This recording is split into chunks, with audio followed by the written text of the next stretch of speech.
गुरुवार की सुबह शर्मा जी का पूरा परिवार छुट्टी मना रहा था। हाँ दीदी, आज तो बड़ा काम हो जाता है। यहाँ मार्केट थर्सडे को बंद रहता है ना? आपके यहाँ तो रविवार को बंद होता है। अरे नहीं, यहाँ ऐसा नहीं है।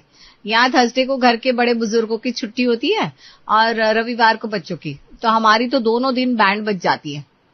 अच्छा दीदी, रखती हूँ, पापा जी आ गए हैं, मैं जरा नाश्ते की तैयारी कर लूँ। फोन कट करके लैला अपने ससुर जी के पास जाती है, जो लुंगी और बनियान पहने अपने कमरे से बाहर निकल कर आए थे। सुन बेटा, पहले गुनगुना पानी ला दे एक गिलास। हमारा पेट एक इंजन होता है जिसे सबसे पहले गर्म करना चाहिए। जैसे कैसे बाइक को पहले एक्सीलेटर देकर उसके इंजन को हिट दिया जाता है, फिर गाड़ी अच्छी दौड़ती है। तो उस इंजन को मैं चाय से गर्म कर लेता हूँ। मेरे लिए एक कप चाय ले आओ लैला।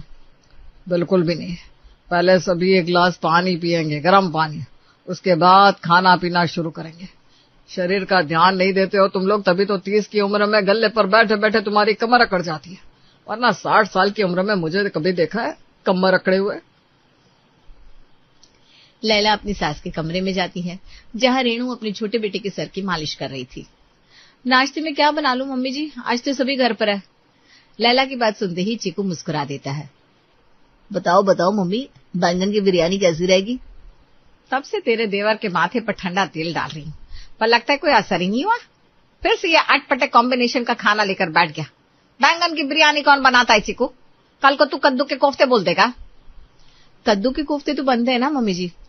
ये लो मम्मी, देखा, जब कद्दू के कोफ्ते बन सकते हैं तो फिर बैंगन की बिरयानी क्यों नहीं? आज सभी घर पर है, बिरयानी तो बनेगी और बनाऊंगा मैं। कोई खाए या ना खाए, मैं तो बिरयानी से चावल छाट कर खा लूंगी। कम से कम खाना तो बिना मेहनत के बन जाएगा। लैला रसोई में जाती है और चीकू उसके पीछे पीछे किचन में आता है। मुझे पता है देवर जी, आपको खाना बनाने का कितना शौक है। मेरा मतलब है अटपटा खाना बनाने का कितना शौक है। तो आप आराम से खाना बनाइए, मैं किचन से चली जाती हूँ। पर अगर कोई कहे तो मुझे मत फंसा दीजिएगा। अरे आप बेफिक्र रहिए भाभी, इस घर में एक आप ही तो है जो मेरे आते ही किचन खाली कर देती है, वरना इस घर में मैं किसी को किचन में बर्दाश्त ही नहीं होता। चीकू अपना कैमरा किचन में फिट करता है, फिर सब्जियां काटना शुरू करता है। Hello everyone, welcome to my mini blog. आज क्योंकि सभी भूखे हैं और छुट्टी का दिन है तो फटाफट खाना बनाना है, तो रीटेक का कोई ऑप्शन नहीं है मेरे पास। जो बन रहा है सामने बन रहा है आपके, तो जुड़े रहिए मेरे साथ और सीखिए कि कैसे बनाते हैं बैंगन की बिरयानी। बाहर डाइनिंग टेबल पर बैठे सभी नाश्ते का इंतजार कर रहे होते हैं, तभी नयन पीहू से कहता है, जिस दिन दुकान जाना होता है उस दिन आंख खुलती नहीं, और छुट्टी के दिन देखो इतने सवेरे उठ गया मैं। जितनी जल्दी उठो उतनी जल्दी भूख लग जाती है। अरे जाकर देखना पीहू, काम कहाँ तक पहुंचा, बहुत भूख लग रही है। क्या देखो भैया, भाभी तो अभी नहाने गई है, कह रही थी आज हेयर पैक भी लगाएंगी क्योंकि उनके बाल बहुत डैमेज हो रहे हैं ना, तो कम से कम आधा घंटा तो नहाने में ही चला जाएगा उनके। फिर देखो कब नाश्ता मिलता है।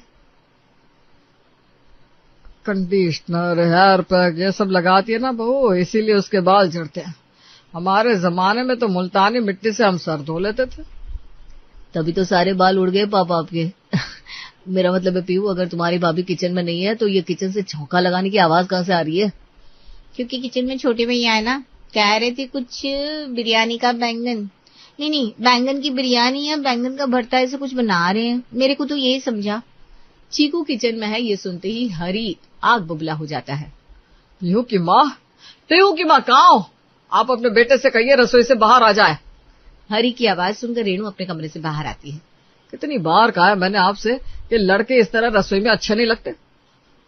बचपन में ही मैं कहता था कि आप इसे बैट बॉल ला कर दीजिए, पर आप क्या ला कर देती थी? Kitchen set. अरे क्योंकि मुझे पहले पोत का बेटा हो गया था और उसके बाद भी बेटा ही हुआ। मुझे तो बेटी की आस थी ना, इसलिए मेरी बड़ी बहन ने टोटका बताया था कि बेटे को सारी लड़कियों वाली चीजें खिलौना ला कर दे दे तो उससे खेलने वाली भी आ जाएगी। और उसके बाद देखिए, चीकू के बाद सीधा 2 साल के अंदर भी हो गई। आप भी ना बेकार में ही गुस्सा कर रहे हैं। बड़े बड़े रेस्टोरेंट में, शादियों में हलवाई तो हमेशा लड़के ही रहते हैं। हाँ तो बनाया हलवाइयों की तरह खाना, मुझे कोई दिक्कत नहीं है, पर यह तो पता नहीं कैसा खाना बना देता है। अरे मना कीजिए, इसे खाने की बर्बादी होगी, इसका बनाया खाना कोई नहीं खाने वाला। घर के हॉल में मच रहा था कलेश और अपने कमरे में लैला आराम से अपने बालों को ब्लो ड्राई कर रही थी। इतना भी बुरा खाना नहीं बनाते देवर जी, एक तो बना बनाया खाना मिल जाता है इन लोगों को, उसमें भी इन्हें ड्रामा सूझता है। जो भी खाना बन गया होगा वही खाया जाएगा। दोबारा मैं खाना बनाकर अनाज वेस्ट नहीं करने वाली। हाँ। अच्छे से तैयार होकर लैला किचन में आती है। कितने मन से दम दिया था मैंने बिरयानी को, और बाहर तो यहाँ ऐसे तूफान मच रहा है भाभी कि क्या कहूँ। जब भी कोई इंसान कुछ अलग करना चाहता है ना, तो तूफान मच ही जाता है। आपने बना दिया ना खाना, इन भूखे लोगों को खाना मिल रहा है, यही बात है। आप फिक्र मत कीजिए, आप अपनी प्लेट लेकर कमरे में जाइए। आपके पीछे सबको ये खाना खिलाने की जिम्मेदारी मेरी। खाना टेबल पर लगता है। ये कोई खाना है? बिरयानी में आलू डाल देता चीकू, नहीं तो कुछ भी डाल देता। बैंगन कौन डालता है बिरयानी में? बिल्कुल सही कहा भैया आपने, मुझसे तो खाना निगला ही नहीं जा रहा। आज लग रहा है आधा पेट ही खाऊंगी मैं। बैंगन अलग करके भी खाया जा सकता है ना, फिर बचे हुए बैंगन को पराठों के साथ खा लेंगे। इस तरह अनाज को वेस्ट करना मुझे तो समझ में नहीं आता। और अच्छा ही है ना पीहू, आधा पेट खाओगे तो वजन भी कंट्रोल में रहेगा। सुबह बिरयानी, वो भी ऐसा अधूरा खाना खाकर सभी इधर उधर अपने अपने कामों में लग जाते हैं। पर जैसे ही 11 से 1 बजता है, सबको फिर से भूख लग जाती है। दोपहर का खाना जरा जल्दी बना लो भाभी, नाश्ता तो इतना कम और खराब हुआ था कि अब और रुका नहीं जा रहा। मुझे लग ही रहा था आज 3 बजे का लंच 1 बजे बनाना ही पड़ेगा। और लो बुलावा आ गया। हाँ बनाती हूँ। दाल चावल, आलू की सूखी सब्जी और बचे हुए बैंगन को भी झाड़ पूछ कर फ्राई करके लैला उसकी सब्जी बना देती है। दोपहर का खाना तो निपट जाता है। इसी तरह दिन बीत रहे थे। एक शाम। दिन भर काम करके आप थक गई होगी भाभी। मैं क्या कह रहा था, संडे का दिन है, बच्चों को भी कुछ अच्छा खाने का मन कर रहा होगा, तो शाम को मैं कुछ अलग बना लूं, मैगी वैगी टाइप। जितनी ये रसोई मेरी है उतनी आपकी भी है भैया, जो मन हो बना लो। मैंने कभी मना किया है क्या आपको? और फिर से अपना कैमरा लेकर चीकू किचन में जाता है और कैमरा फिट करने के बाद बनाना शुरू करता है chilled Maggi with biscuits. Hello everyone, welcome to my channel.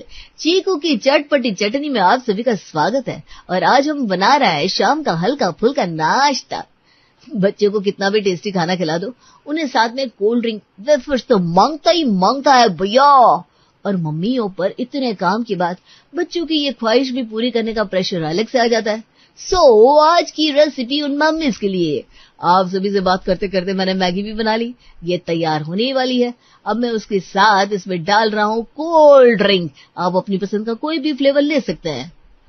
Maggi के पकने के बाद उसके ऊपर धनिया पत्ता की तरह चीकू क्रीम बिस्किट के क्रंच में गार्निश करता है और ये शाम का नाश्ता सीधे चीकू की चटपटी रसोई से बच्चों के सामने पहुंच जाता है। आपको तो सच में ब्लॉगर ही बनना चाहिए चाचू। इस तरह का अटपटा खाना फोन में फेमस हो सकता है, वरना रियल में कौन खाएगा। अच्छी खासी मैगी का सत्यानाश कर दिया। मुझे तो ये टेस्टी लग रहा है चाचू, मजा आ गया। साथ में थोड़ा सॉस भी होता तो मजा आता। इसी तरह अपने घर वालों से 100 बातें सुनने के बाद भी चीकू अपने काम पर लगा रहता। एक रोज स्कूल के बाद अब नवीन क्यों फोन कर रहा है मुझे? जरूर शादी पक्की हो गई होगी, वो भी इतने सालों बाद। लोग शादी का इनविटेशन देने ही तो फोन करते हैं। चीकू कॉल रिसीव करता है और उधर से नवीन जो कहता है उसे सुनकर चीकू हैरान हो जाता है। वो कहा, वो तो सुनी होगी तूने, every publicity is a good publicity. एक बड़ा यूट्यूबर है, उसने तेरा वीडियो को लेकर बड़ा मजाक बनाया कि कौन बनाता है इस तरह का खाना। इसने तो खाने की मदर सिस्टर फादर ब्रदर सब एक कर दिया और उस वीडियो पर पूरे 3 मिलियन व्यूज आया। मैंने जब देखा भाई ये तो अपना चिक्कू है, मैं समझ गया ये पब्लिसिटी स्टंट है। और उसने तेरे यूट्यूब चैनल को भी मेंशन किया है। भाई अब तो तू बड़ा आदमी बनने वाला है। तूने मेरी इंसल्ट करने के लिए मुझे फोन किया? अभी देखता हूँ किसने मजाक उड़ाया मेरा। उस लड़की की रिपोर्ट करूंगा और सबसे रिपोर्ट करवाऊंगा। क्या मिलता है ना दूसरों का मजाक उड़ाकर। अबे तू क्या दिमाग का पैदल बदल है? आजकल लोग जानबूझकर ऐसे फालतू वीडियो बनाते हैं ताकि भले कोई 2-4 बातें सुना दे, गंदे कमेंट करके ट्रोल कर दे, पर इसी तरह वो वायरल तो हो जाए। ये रियलिटी शो वाले जानबूझकर कंट्रोवर्शियल स्टेटमेंट देता है ताकि कोई उनका मजाक उड़ाए। और तू है कि मुझे तो लगा कि तू जानबूझकर ऐसी फालतू वीडियो बना रहा है ताकि तू फेमस हो जाए। नवीन की बातें चीकू के लिए बहुत नई थी। कहाँ सोचा था कि सभी मेरे बनाए खाने की तारीफ करेंगे। यहाँ तो ये लोग मेरे बनाए वीडियो की इंसल्ट कर रहे हैं। पर ये क्या सोचते हैं कि इस तरह मैं रुक जाऊंगा? हाँ, बिल्कुल नहीं। Hello everyone, welcome to my YouTube channel. अब तक तो आप सभी जान ही गए होंगे कि मुझे ट्रोल किया जा रहा है। मेरे कॉम्पिटिटर्स को लग रहा है कि वो मुझे नीचा दिखाकर रोक देंगे। नहीं, बिल्कुल नहीं, मैं रुकने वालों में से नहीं हूँ। और यही मैं आप सबसे कहना चाहता हूँ कि दुनिया आपको भला बुरा कहेंगी, पर आपको रुकना नहीं है, क्योंकि मेरी भाभी कहती है जब भी कोई कुछ नया करना चाहता है तो तूफान तो आता ही आता है। तो इसी बात पर आज चीकू की चटनी में मैं बनाने जा रहा हूँ दही दम आलू। और एक बार चीकू की वीडियो वायरल होना शुरू होती है कि वायरल होती जाती है। अब तो आसपास वाले लोग भी उसे पहचानने लगे थे। चैनल मोनेटाइज हो गया आप लोगों का, अच्छी बात है। इतने सारे सब्सक्राइबर हो गए। वैसे ये काम तो अच्छा नहीं है, पर कैसे किया ये सब चीकू ने, जरा बताइएगा। मेरा बेटा भी कह रहा था यूट्यूब चैनल खोलेगा। ये क्या कह रहे हैं आप मिश्रा जी, मैं समझा नहीं। मिश्रा जी अपना फोन खोलते हैं कि हरि को चीकू की वीडियो दिखाते हैं। आज तो मेरी एक सहेली कह रही थी अब तो आपका बेटा बड़ा कमाने लगा है। तो कर क्या रहा है चीकू? ऐसी लोग तेरे बारे में बड़ी बड़ी बातें कर रहे हैं। अच्छे खासे पैसे आने वाले हैं। वो मेरा चैनल ना अचानक ही वायरल हो गया। जिस भी प्लेटफॉर्म पर चैनल बना रहा हूँ वहाँ लोग ट्रोल कर रहे हैं और बहुत लोग सपोर्ट भी कर रहे हैं कि भाई इतनी इंसल्ट के बाद अगर कोई कुछ कर सकता है तो इस इंसान में बड़ा जज्बा है। बहुत सारे लोग मुझे देखकर मोटिवेट हो रहे हैं। हाँ, मिश्रा जी भी तेरी वीडियो दिखा रहे थे और कह रहे थे तूने ये काम कैसे किया, जरा उनको बता। अरे कोई जरूरत नहीं है किसी को कुछ बताने की। ये लोग वही है जो आपका इंसल्ट करते थे। मैं तो कहता हूँ अब अपने चैनल में ना अब हर संडे पूरी फैमिली की वीडियो डालूंगा, फिर देखो हम सब फेमस हो जाएंगे। वो परिवार जो चीकू के बने खाने को लेकर उसकी बड़ी इंसल्ट करता था, वो आजकल उसके अटपटे चटपटे खाने को लेकर वीडियो बनाकर पोस्ट करता। सिटी न्यूज चैनल को जैसे इस बारे में खबर पड़ती है वो सब तो चीकू का इंटरव्यू लेने पहुंच जाते हैं। मेरे बेटे ने इतना कुछ हासिल किया है, इसका सारा क्रेडिट मुझे मिलना चाहिए, क्योंकि मैंने इसे जन्म दिया है। आप तो रहने ही दीजिए। आपने क्या जन्म दिया? मैंने जन्म दिया है अपने पेट से और पाल पोस कर मैंने बड़ा किया है। बचपन में पता है मैडम, इसे ना मैं किचन सेट ला कर देती थी। किसी ने सही कहा है, जब आपके पास पैसे हो तो सभी आपके दोस्त बन जाते हैं।